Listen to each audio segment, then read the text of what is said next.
In this video, I'll be using a square ruler to trim my bow block.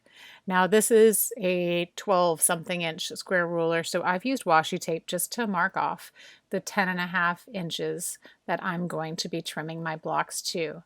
So here I have a downhill block, and I'm going to bring my square ruler over.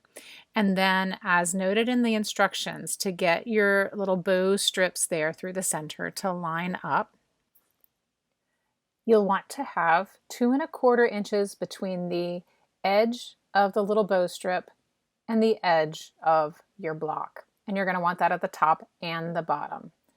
So I spend a little time here futzing around to get it lined up top and bottom.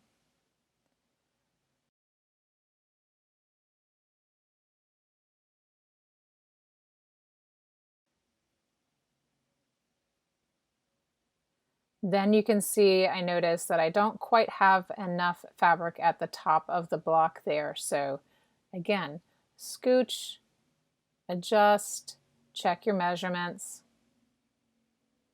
and then you're ready to go. So trusty rotary cutter, trimming off the top and right edges here. Then I've got a nice square edge, so I'm going to rotate that block. See, it's still a downhill block when we've rotated 180 degrees. And then I'm going to line up the corner, my new fresh corner, with the corner created by my washi tape there. I'm going to confirm I've got 2¼ inches between the edge of the bow and the edge of the block.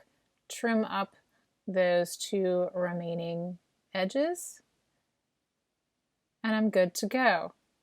And so here I'll demonstrate also the process of lining up and selecting which two blocks you want to go together. So you'll have several bow blocks.